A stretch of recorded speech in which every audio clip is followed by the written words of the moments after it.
آج کا سبق ہے غیبہ۔ مخاطب کے لفظ کی جگہ غائب کا صیغہ استعمال کرنا، اس کو التفات کہا جاتا ہے۔ بلاغت کی دنیا میں التفات کہتے ہیں، علم معانی میں اس کا تذکرہ آتا ہے۔ اس کی شکلیں 6 ہیں، التفات کی 6 شکلیں ہیں، یہ میں نوٹ کر کے بھیجتا ہوں۔ التفات کی 6 شکلیں: غائب سے متکلم، اور متکلم سے غائب،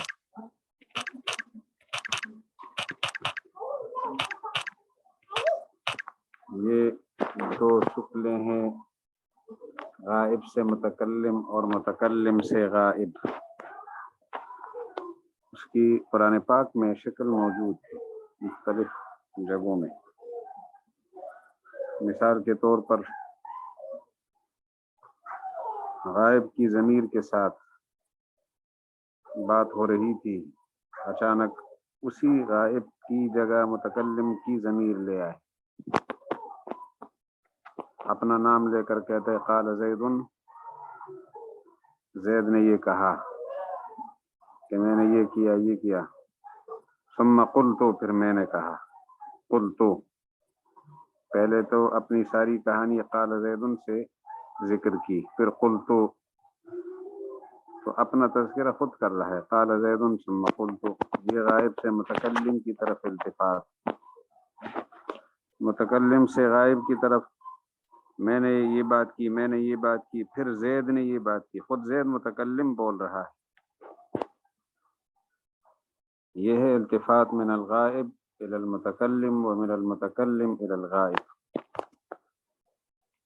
2 صورتیں ہو گئی، 2 صورتیں غائب سے مخاطب کی طرف، غائب سے مخاطب اور مخاطب سے غائب۔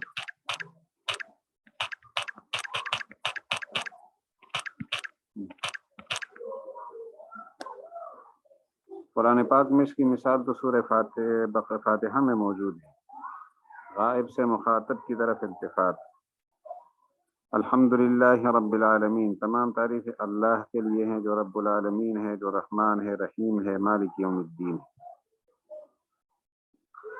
یہ غائب کے صیغے ہیں، اس میں ظاہر غائب کے حکم میں ہوتا ہے۔ جتنے اس میں ظاہر ہیں نا جی، ان پر غائب کا حکم لگتا ہے، ان کی طرف غائب کی ضمیر لوٹتی ہے۔ لیکن آگے ایاہ نعبد نہیں فرمایا جا رہا، ایاہ نعبد ایسا نہیں ہے۔ الحمدللہ لفظ اللہ کا ذکر کیا، غائب کا صیغہ تھا، تو الرحمن میں ہوا ضمیر غائب کی ہے، الرحیم میں ہوا ضمیر غائب کی ہے، اور رب العالمین میں بھی ہوا ضمیر غائب کی ہے۔ رب بھی صفت مشبہ کا صیغہ ہے، اور رب العالمین، الرحمن الرحیم، پھر مالک یوم الدین میں بھی ہوا ضمیر ہے۔ لیکن آگے ایاہ نعبد نہیں فرمایا، ایاک نعبد، ہم آپ کی عبادت کرتے ہیں اور آپ سے مدد مانگتے ہیں۔ یہ ہے التفات غائب سے مخاطب کی طرف، اور مخاطب سے غائب کی طرف التفات، اس کی مثال شاہ صاحب نے ہمارے سامنے رکھی ہے۔ حتی اذا کنتم فی الفلک وجرین بہم، جب آپ لوگ کشتیوں میں سوار تھے اور وہ کشتیاں ان کو لے کر چلی، بریح طیبۃ، خوشگوار ہوا کے زور سے، خوشگوار ہوا کے ذریعے سے، جرینا بہم بریح طیبہ، ان کو لے کر چلی خوشگوار ہوا کے ذریعے سے لے کر چلی۔ لیکن حتی اذا کنتم فی الفلک، آپ لوگ کشتی میں تھے تو جرینا بکم ہونا چاہیے تھا، جرینا بہم لیا ہے۔ یہ التفات غائب سے متکلم میں، غائب سے مخاطب کا التفات ایاک نعبد، مخاطب سے غائب کا التفات حتی اذا کنتم فی الفلک وجرین بہم۔ اگلا التفات ہے متکلم اور مخاطب کا مسئلہ، متکلم سے مخاطب اور مخاطب سے متکلم، مخاطب سے متکلم۔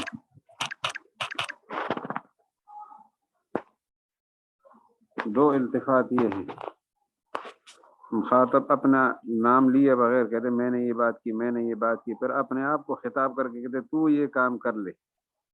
شاعر لوگ ایسا کرتے رہتے ہیں، اپنے آپ کو خطاب کر کے بات کرتے ہیں، یا پہلے اپنے آپ کو خطاب کر کے بات کر رہا تھا، آخر میں متکلم کا صیغہ لے آئے کہ میں پھر یوں کروں گا۔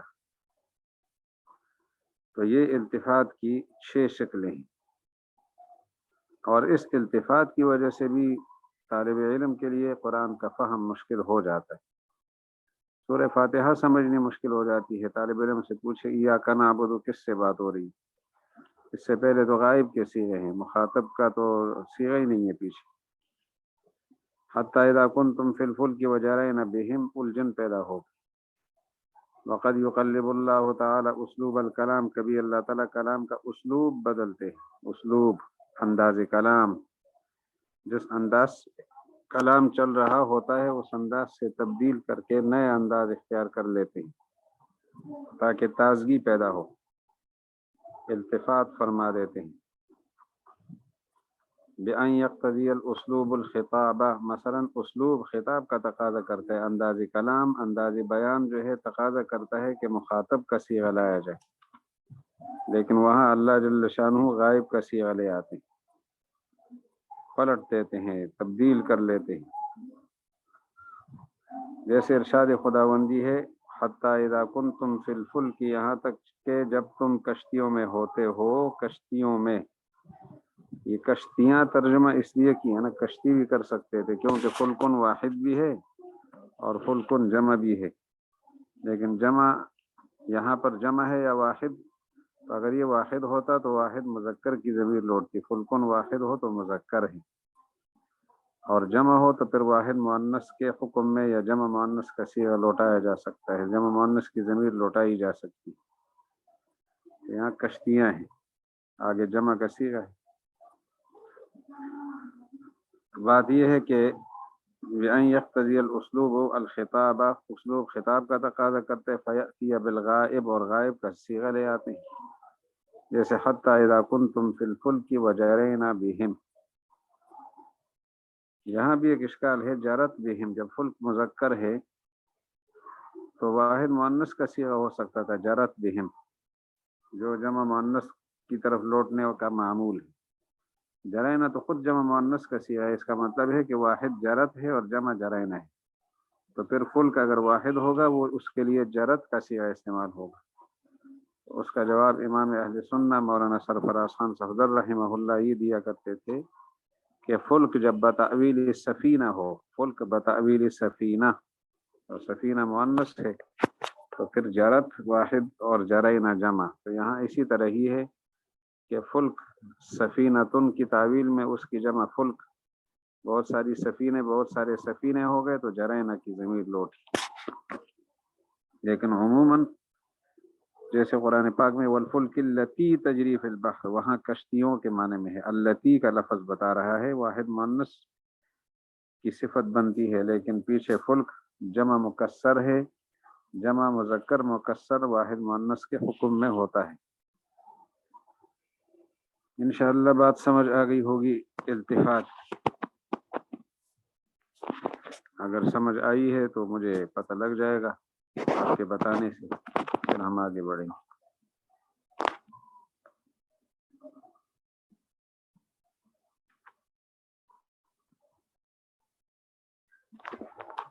اگلا مرحلہ پھر یہ ہے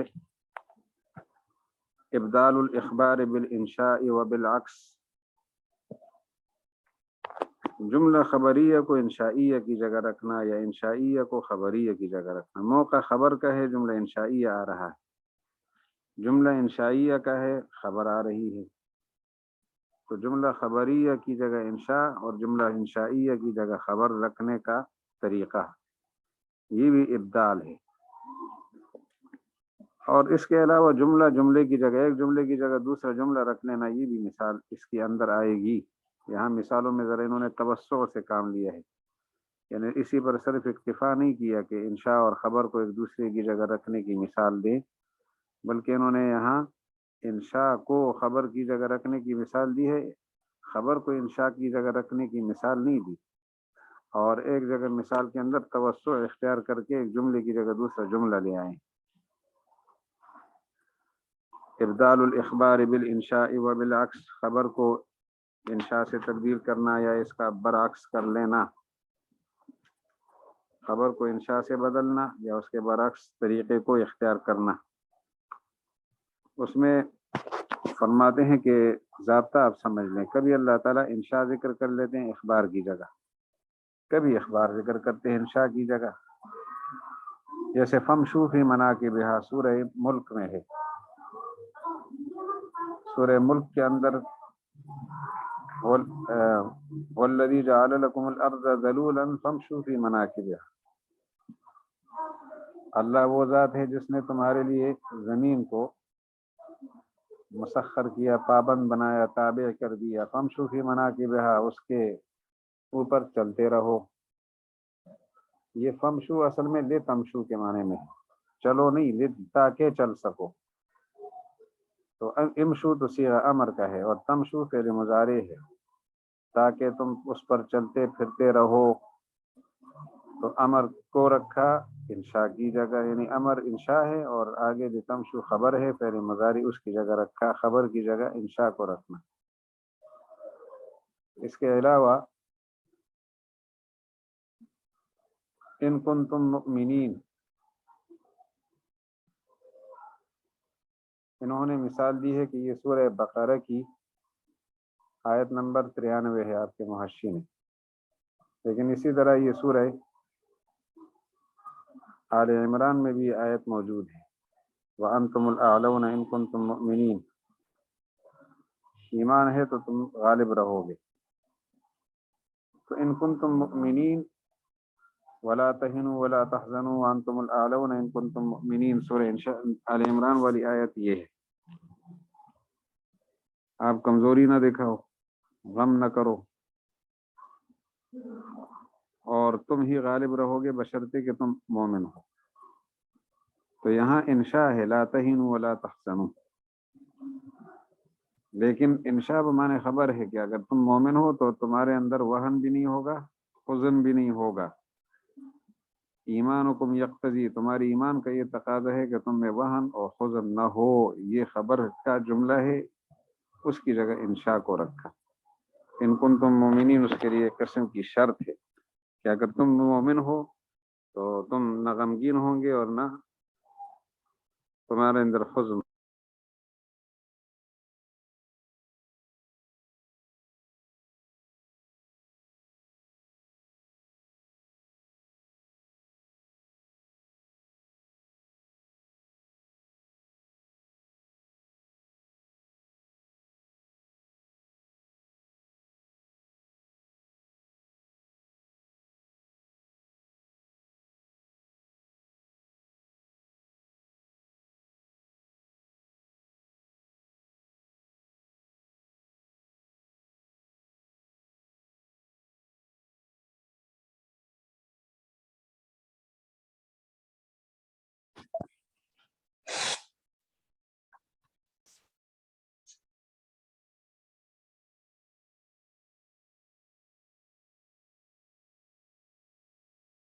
بات چل رہی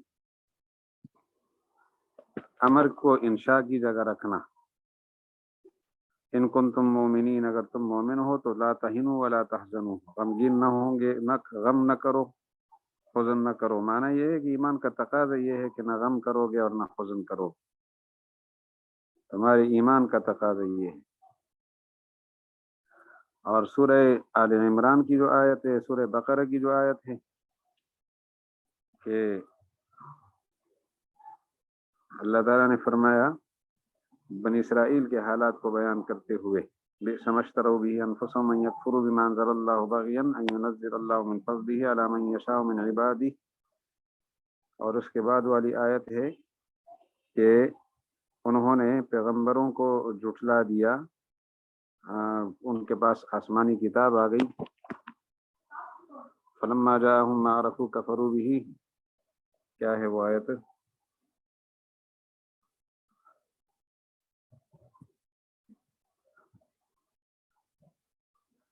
ایک منٹ میں ذرا وہ آیت دیکھ لیتا ہوں قرآن پاک. اگر اسکرین پہ قرآن پاک شیئر ہو جائے تو اچھا ہے.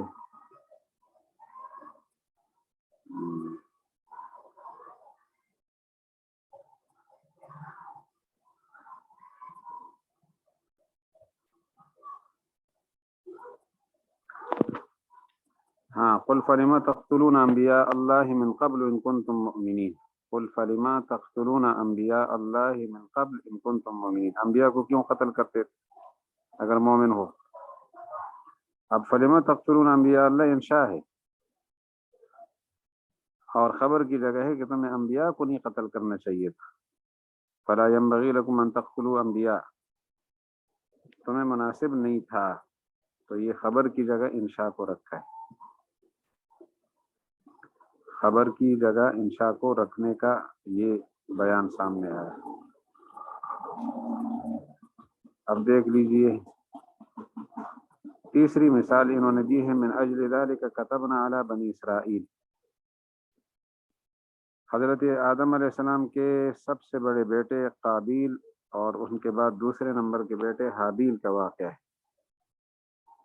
سب سے پہلے دو بھائیوں کا جھگڑا، اور وہ خاندان کے نظام پر ہوا ہے. خاندانی نظام پر دو بھائیوں کا جھگڑا ہوا ہے، اور ایک کا نام قابیل ہے اور ایک کا نام حابیل. اللہ تعالیٰ نے ان کا واقعہ سنا کر فرمائے من اجل ذالک. یہاں عبارت یوں ہونی چاہیے تھی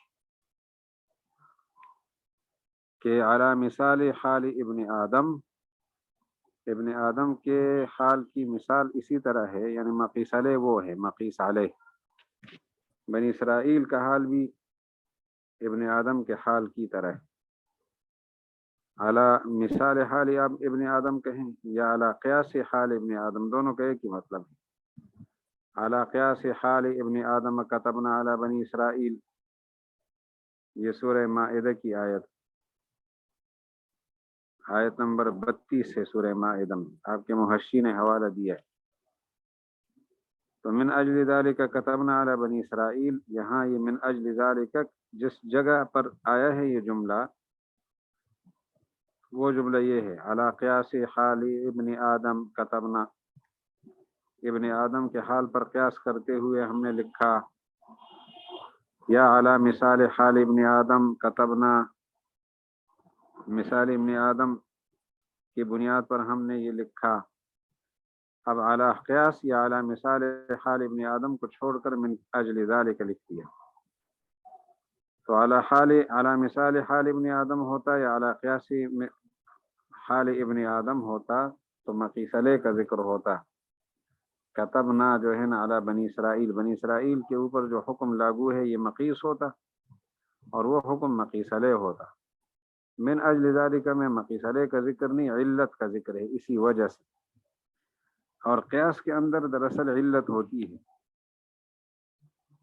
قیاس کے اندر علت ہوتی ہے تو علت کو ذکر کیا. تو قیاس جو ہے یہ تعلیل کی ایک قسم ہے دراصل، تو بجائے قیاس کو کے ذکر کرنے کے علت کو ذکر کیا. متبادل جملہ من اجل ذالک کا ذکر کیا اسی وجہ سے. وجہ یہی تھی کہ ابن آدم کے اندر جو ہے نا ابنائے آدم میں یہ اختلاف پیدا ہوا اور یہ نقصان ہوا. اسی بنیاد پر ہم نے یہ قانون لاگو کر دیا کہ کتبنا علی بنی اسرائیل انہ من قتل نفسا بغیر نفس او فساد فی الارض فکأنما قتل الناس جميعا. قتل الناس جميعا، سارے انسانوں کو قتل کیا. یہ اس بنیاد پر ہم نے لکھا. انشاءاللہ سمجھ آ گئی ہوگی. یہ لکھا ہے حافظات بتائیں. اصل بات یہ ہے کہ موقع پر اچانک ظہور ہو جاتا ہے، ورنہ الحمدللہ حفظ ہم میں بھی تھوڑا بہت ہے لیکن ذہن میں اچانک آ نہیں رہا. اس کے ساتھ ایک اور مثال ہے ارأیتا، اخبرنی کے معنی میں ہے. اخبرنی، ارأیتا بتاؤ مجھے. کیا آپ نے دیکھا؟ یہ لفظ تو اسی طرح ہے لیکن محاورے میں اخبرنی کے معنی میں استفہام بمعنی رؤیا. لیکن یہاں تنبیہ کے معنی میں استعمال ہوتا ہے، تنبیہ کے معنی میں تاکہ اگلا آدمی مخاطب متوجہ ہو جائے، اور گویا یوں کہتے ہیں نا ترا شیئن، آپ کو کچھ نظر آ رہا ہے، آپ کچھ سن رہے ہو۔ تنبیہ کے لیے ہم یہ کچھ کہتے رہتے نا، وہ بھی سن رہے ہو، سمجھتے ہو، یہ تنبیہ کے الفاظ ہیں۔ تو آرائے تب ہمارے تنبیہ ہے۔ وقد یذکر سبحانہ وتعالی الانشاء مکان الاخبار، کبھی اللہ تعالیٰ ذکر کرتے ہیں انشاء کو اخبار کی جگہ، اور اخبار کو مکان الانشاء، انشاء کی جگہ، جیسے فمشو فی مناکبہا، اصل میں لتمشو ہے تاکہ تم چلو پھرو۔ وقولہ تعالی، اور اللہ تعالیٰ کا یہ ارشاد، ان کنتم مؤمنین، کہ ایمانکم یقتضی ھذا، تمہاری ایمان کا یہ تقاضا ہے کہ یہ کام ہو جائے، تو انشاء کو خبر کی جگہ رکھا ہے۔ اسی طرح من اجل ذلک کتبنا علی بنی اسرائیل، معنی یہ ہے علی قیاس حال ابن آدم کتبنا، یا علی مثال حال ابن آدم کتبنا، من اجل ذلک اس کی جگہ رکھا، لیکن یہاں خبر کی جگہ انشاء کو نہیں رکھا۔ یہ من اجل ذلک بھی خبر ہے، اور علی قیاس حال ابن آدم بھی خبر ہے، تو یہاں ایک جملے کی جگہ دوسرا جملہ رکھنے کی مثال ہو گئی ہے، مثال میں توسع ہے۔ اور یہ من اجل ذالک کے اندر قیاس نہیں ہے، علت ہے، لأن القیاس لا یکون، کیونکہ قیاس تو ہو نہیں سکتا الا بملاحظۃ العلت، جب علت پیش نظر نہ ہو۔ فکان القیاس نوع من التعلیل، لأن القیاس لا یکون، قیاس ہو ہی نہیں سکتا الا مگر ہو سکتا ہے بملاحظۃ العلت، علت کو پیش نظر رکھنے کے بعد۔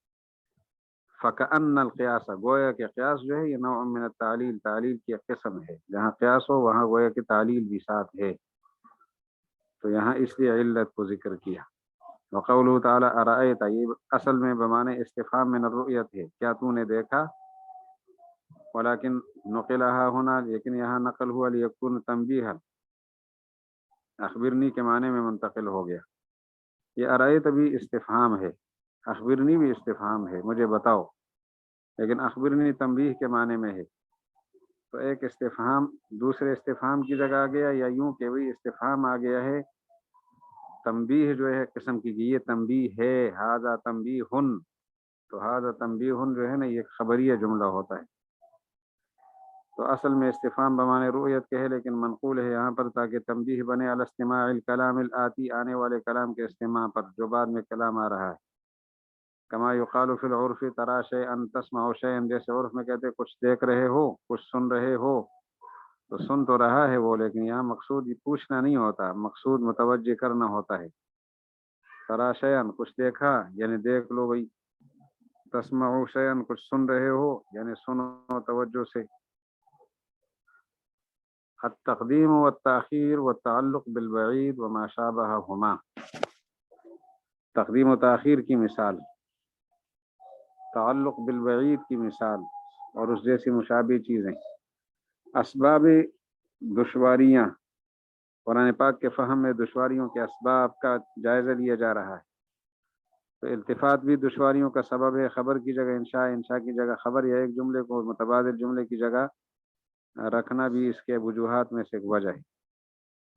اب یا ایک انشاء کی جگہ دوسرے انشاء کو رکھنا، جیسے ارأیت، یہ بھی انشاء ہے، لیکن اخبرنی کے معنی میں رکھنا وہ بھی انشاء ہے، اور یا یہ کہ تنبیہ کے معنی میں رکھنا پھر تو خبر ہے، تنبیہ کر رہا ہوں میں، تنبیہ کر رہا ہوں، ترا شیئا، کچھ دیکھ رہے ہو، سوال تو یعنی استفہام تو یہ ہے کہ کچھ دیکھنے کے متعلق، یا کچھ سن رہے ہو، لیکن مقصود یہ ہوتا ہے کہ میں تمہیں تنبیہ کر رہا ہوں، میں تنبیہ کر رہا ہوں خبر ہے، اس کی جگہ پر انشاء آیا ہے۔